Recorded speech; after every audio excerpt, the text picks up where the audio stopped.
Hello everyone, सी learning hub में आप सभी का स्वागत है। इस वीडियो में महत्वपूर्ण आयोग एवं समितियों से जो भी मोस्ट इम्पॉर्टेंट क्वेश्चंस हैं उनको शामिल किया है। इससे पहले इसका पार्ट 1 चैनल पे अपलोड किया जा चुका है, आप उसको देख ज़रूर लीजिएगा। और इन दोनों वीडियो को मिला के मैंने कोशिश की है कि जो अक्सर पूछे जाते हैं एग्ज़ाम्स में, हर एग्ज़ाम में लगभग mostly UPPSC, UPSC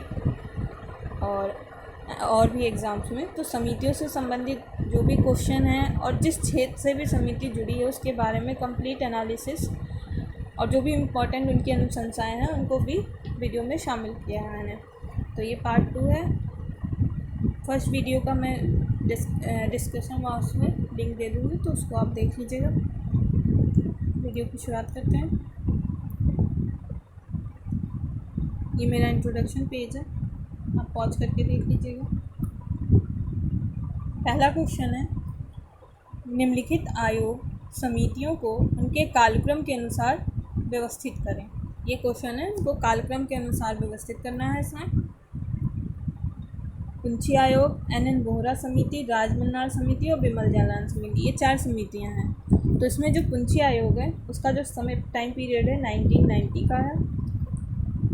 NN Bohra समिति का टाइम पीरियड 1993 का है। राजमन्नार समिति 1969 में गठित की गई थी और बिमल जालान समिति 2018 में गठित की गई थी। तो इस तरह से आप कालक्रम लगा सकते हैं और क्वेश्चन का सही आंसर दे सकते हैं। तो इसमें पहले हो जाएगा राजमन्नार समिति, फिर उसके बाद से हो जाएगा कुंची आयोग, देन उसके बाद से 2 NN बोहरा समिति एंड सबसे लास्ट में बिमल जालान समिति। तो उसका सही ऑप्शन है सी। कुंची आयोग संबंधित है केंद्र राज्य संबंध से और राजमन्नार समिति भी केंद्र राज्य संबंध से संबंधित है। NN बोहरा समिति जो है वो चुनाव सुधार के लिए बनाई गई थी, चुनाव सुधार से संबंधित है। और बिमल जालान वित्तीय बैंकिंग से संबंधित है। क्षेत्र से भी क्वेश्चन आते हैं, ध्यान रखिएगा। वित्तीय बैंकिंग, बिमल जालान समिति। नेक्स्ट क्वेश्चन, तारापुर समिति को गठित करने का मुख्य उद्देश्य क्या था? ए, सूक्ष्म वित्त क्षेत्र की समस्याओं का अध्ययन करना।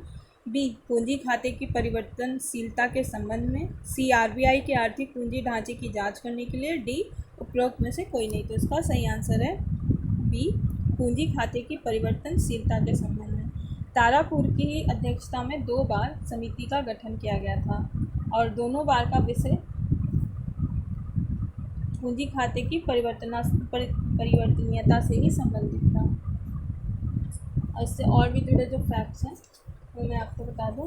जब तारापुर के अध्यक्षता में जब पहली बार समिति का गठन किया गया था वो 1997 में अपनी रिपोर्ट उन्होंने दी थी RBI को।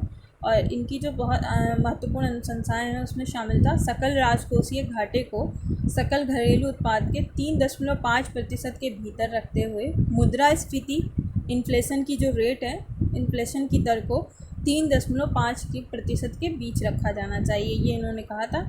साथ ही एक और अनुशंसा जो इम्पोर्टेंट थी, घरेलू वाणिज्यिक बैंक समुद्र पारीय बाजार से बैंक उधार लेने को उदार बनाया जाए। साथ ही भारत से खरीदने वाले आयातकों के वित्त पोषण हेतु क्रेता ऋण और अपवर्तन जैसी सुविधाएं घरेलू वाणिज्यिक बैंकों को भी प्रदान की जानी चाहिए। ऐसा तारापुर समिति की अनुशंसा थी जो पहली वाली बनी थी। अब दूसरी के बारे में जो इम्पोर्टेंट है, दूसरी का गठन किया गया था 20 मार्च 2006 को और इसका रिपोर्ट दिया था 31 जुलाई 2006 को। रिपोर्ट जो दी थी ये इम्पोर्टेंट है, 31 जुलाई 2006 को। गठन कब किया गया था? गठन किया गया था 20 मार्च 2006 को। तारापुर का पूरा नाम श्री, जो शॉर्ट मतलब श्री SS तारापुर।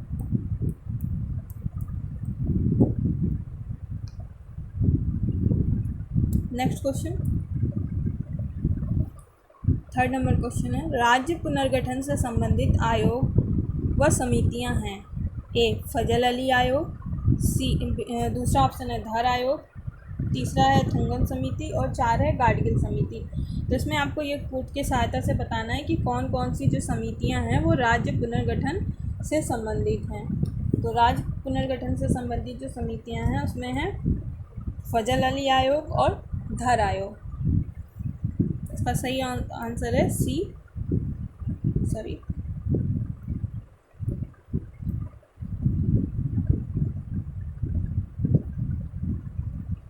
सही आंसर है इसका सी, फजल अली आयोग और धर आयोग, ये दोनों राज्य पुनर्गठन से संबंधित हैं। धर आयोग को 1948 में गठित किया गया था और फजल अली आयोग को 1953, और रिपोर्ट इन्होंने सौंपी थी धर आयोग, फजल अली आयोग ने अपनी रिपोर्ट, ये फजल अली आयोग का है 1953 और ये है धर आयोग का समय।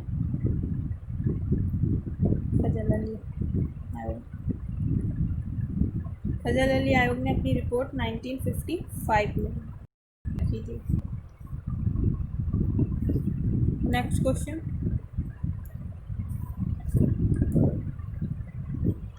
थुंगन समिति द्वारा की गई सिफारिश पर विचार कीजिए। इसमें ये सभी सत्य हैं, इनकी जो भी सिफारिशें थी मैंने शामिल करने की कोशिश की है। इसमें ए है पंचायती राज से संबंधित सभी संस्थाओं को संविधान संशोधन कर संवैधानिक मान्यता प्रदान की जानी चाहिए। बी, इन संस्थाओं का कार्यकाल 5 वर्ष निश्चित किया जाना चाहिए।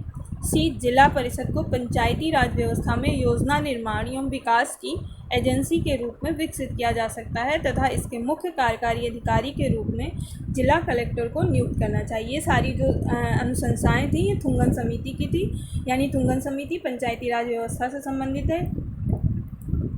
यहाँ से भी क्वेश्चन आ सकता है, तो इसको ध्यान रखिएगा। और उनकी जो सिफारिशें हैं वो भी इम्पोर्टेंट है। और स्थापना हुई थी थुंगन समिति की 1988 में।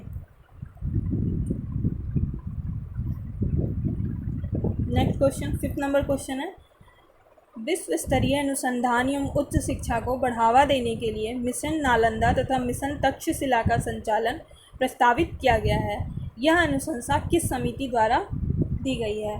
तो इसमें पहला ऑप्शन है कोठारी आयोग, दूसरा ऑप्शन है रंगराजन समिति, सी इंद्रजीत गुप्ता समिति और डी के कस्तूरी रंगन समिति। तो इसकी अनुशंसा की है कि कस्तूरी रंगन समिति ने, जिसका गठन किया गया था जून 2017 में। जून 2017 में गठन किया गया था और इन्होंने अपनी रिपोर्ट जो दी है वो मई 2019 में दी है। ये काफ़ी चर्चा में रही है, इसको विस्तृत पढ़ लीजिएगा, ये आपके मेंस में भी हेल्पफुल है और इससे क्वेश्चन प्री में भी आएंगे। तो इनकी और अनुशंसाएं जो हैं इम्पोर्टेंट, स्कूली शिक्षा के पाठ्यक्रम सामग्री के भार को कम करने के लिए भी प्रयास होना चाहिए इस दिशा में। साथ ही इनकी और एक और अनुशंसा बहुत इम्पॉर्टेंट है कि शिक्षा का अधिकार अधिनियम 2009 का विस्तृत करके लगभग 3 से 18 वर्ष तक के बच्चों को इसके माध्यम से लाभ प्रदान करने की इन्होंने अनुशंसा की है, 3 से 18 वर्ष तक के बच्चों को। नेक्स्ट क्वेश्चन, 6 नंबर क्वेश्चन है, पार्थ मुखोपाध्याय समिति किस विषय से संबंधित है? तो पार्थ मुखोपाध्याय समिति प्रवासी मजदूरों से संबंधित है और प्रवासी मजदूर का जो विषय है काफ़ी इंपॉर्टेंट है और काफ़ी चर्चा में रहा है। ये हर एग्ज़ाम प्री और मेंस दोनों के लिए इम्पॉर्टेंट है। इस पर मैंने प्रवासी मजदूरों पे सेपरेट वीडियो तैयार किया है और इसको चैनल पे अपलोड किया जा चुका है। उसका लिंक भी मैं डिस्क्रिप्शन में दे दूँगी, तो आप उसको जाके वहाँ पे सुन लीजिएगा। पार्थ मुखोपाध्याय का उसमें विस्तृत जो भी उनकी अनुशंसा है उसमें उस वीडियो में पूरा उसमें दिया गया है, तो आप देख लीजिएगा उसको। नेक्स्ट क्वेश्चन, रंगराजन समिति के अनुसार गरीबी के निर्धारण के लिए प्रति व्यक्ति प्रतिदिन खर्च, रंगराजन समिति द्वारा जो खर्च का निर्धारण किया गया था कि प्रतिदिन कितना ग्रामीण और कितना शहरी पर डे का खर्च होता है लोगों का, उसमें है 32 रुपये ग्रामीण और 47 रुपये शहरी।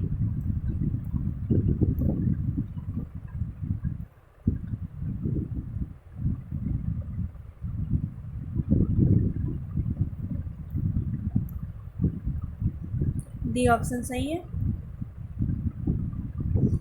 नेक्स्ट 8 नंबर क्वेश्चन है, निम्नलिखित में से कौन सही सुमेलित है?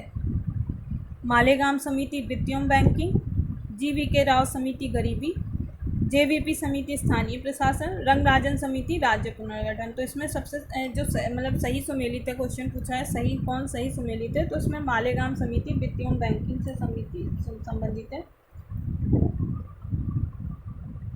और GVK राव जो समिति है वो स्थानीय शासन से है, गरीबी से नहीं है, स्थानीय शासन से।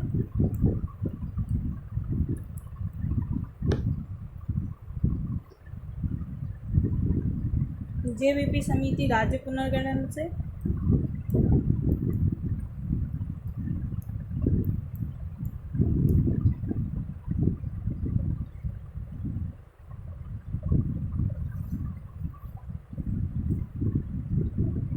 और रंगराजन समिति गरीबी से।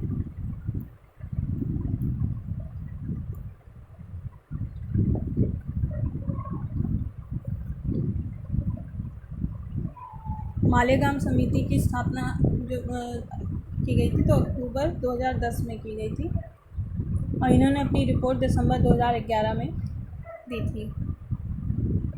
मालेगांव समिति अक्टूबर 2010 में गठन हुआ था।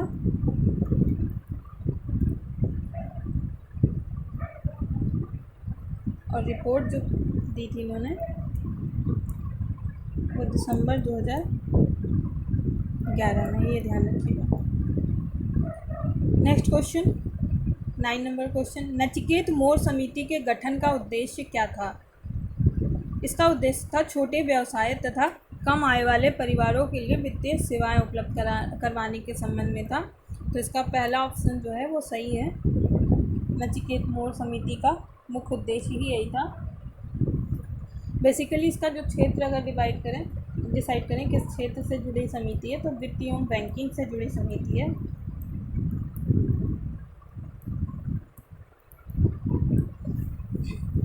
इसका गठन किया गया था सितंबर 2013 में, और रिपोर्ट इन्होंने दी थी जनवरी 2014 में।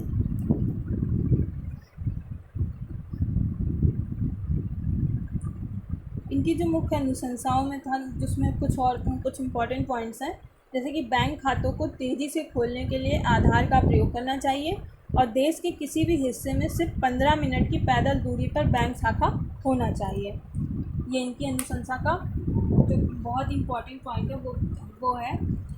और प्राथमिकता प्राप्त क्षेत्र के लिए समायोजित प्राथमिकता प्राप्त क्षेत्र ऋण लक्ष्य की सीमा को वर्तमान 40% से बढ़ाकर 50% करने की भी अनुशंसा की थी। एक राज्य वित्त विनियामक आयोग का गठन करने की भी अनुशंसा की थी, वित्त विनियामक आयोग राज्य स्तर पर, जिसमें सभी वर्तमान राज्य स्तरीय विनियामकों को सम्मिलित किया जाए।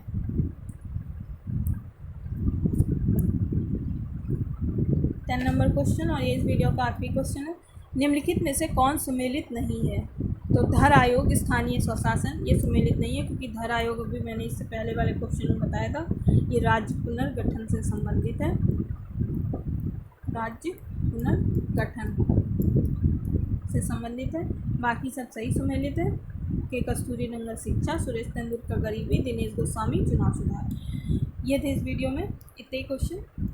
और यदि वीडियो पसंद आया तो प्लीज़ लाइक करें, शेयर करें, कमेंट करें, साथ ही बेल आइकन को भी प्रेस कर लें ताकि जो भी नया वीडियो डालूँ उसका नोटिफिकेशन आपको मिल जाए। Thanks for watching, have a nice day. और सी लर्निंग हब के नाम से ही फेसबुक पेज है, आप वहाँ पे हम लोग को फॉलो कर सकते हैं, कोई भी क्वेरी हो पूछ सकते हैं। Thanks for watching.